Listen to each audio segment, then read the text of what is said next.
I'm Patricia Ann Margaret Topping. Margaret is my confirmation name.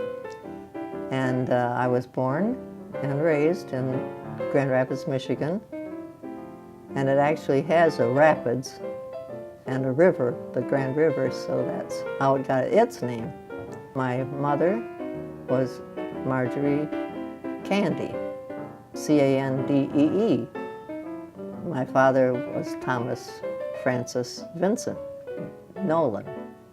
I was an only child, so I amused myself a good deal of the time if people let me alone and weren't always calling me to dinner or something boring like that.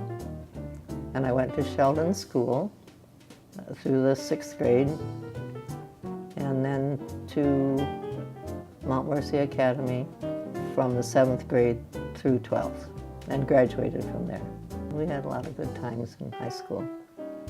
And the one teacher we had said our class were perpetual sophomores. I wasn't just sure what that meant, but we didn't care. And I was going to go into fashion, which is still interesting to me. But my father was a smart guy, and he said, well, that's a pretty tough business. And he said, and you better get a degree in education, you know, and then you can always teach. Then my father suggested the Art Institute.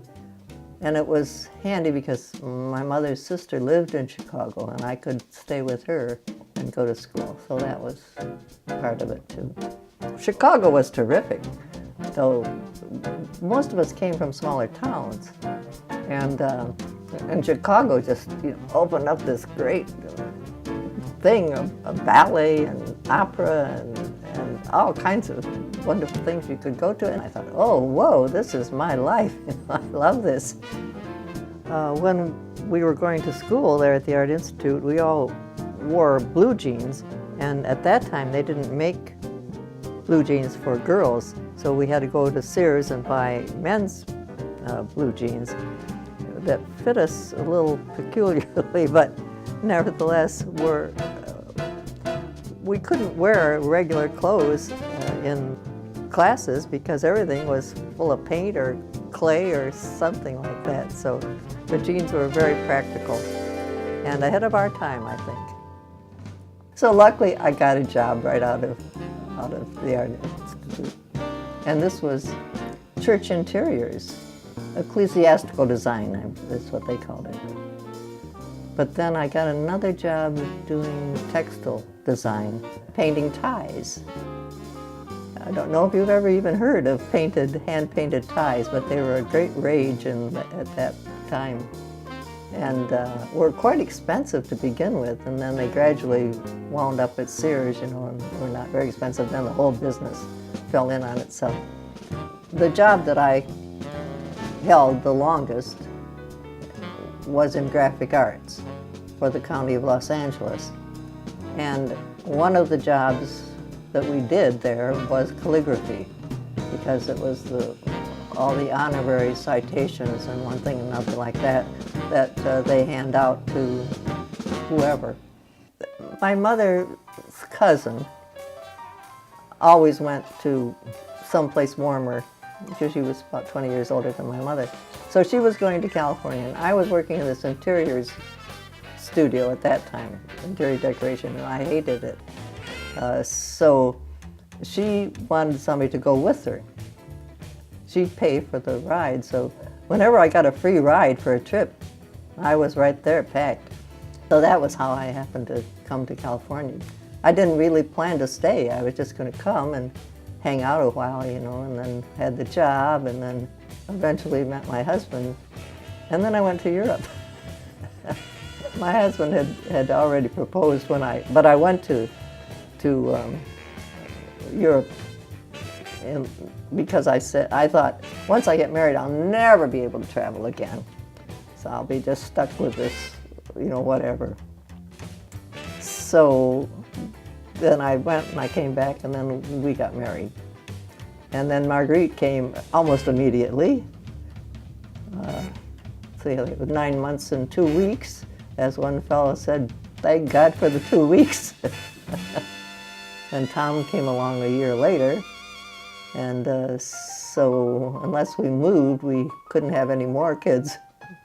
The house was full. Oh, Marguerite was an entrepreneur.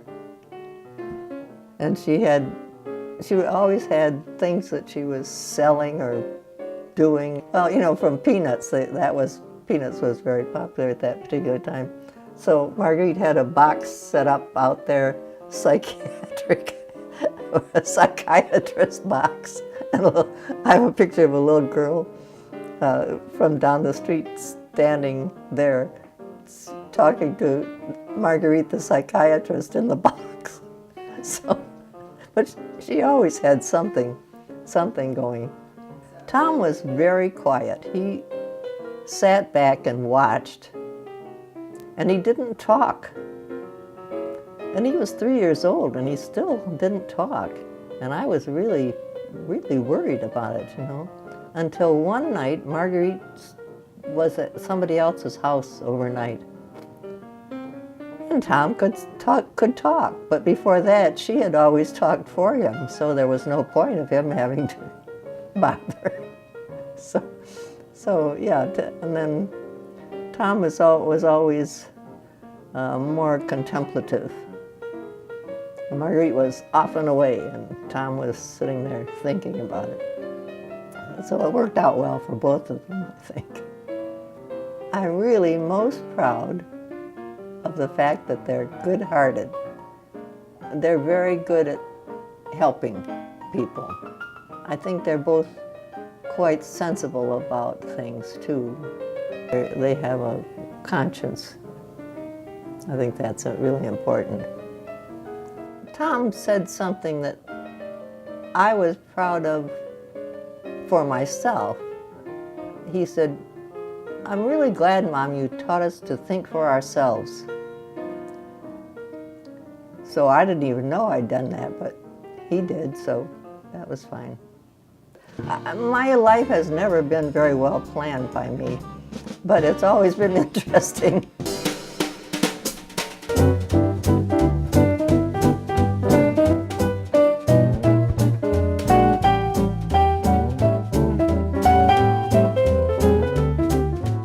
I've had a good life, and I think that's about all you can ask.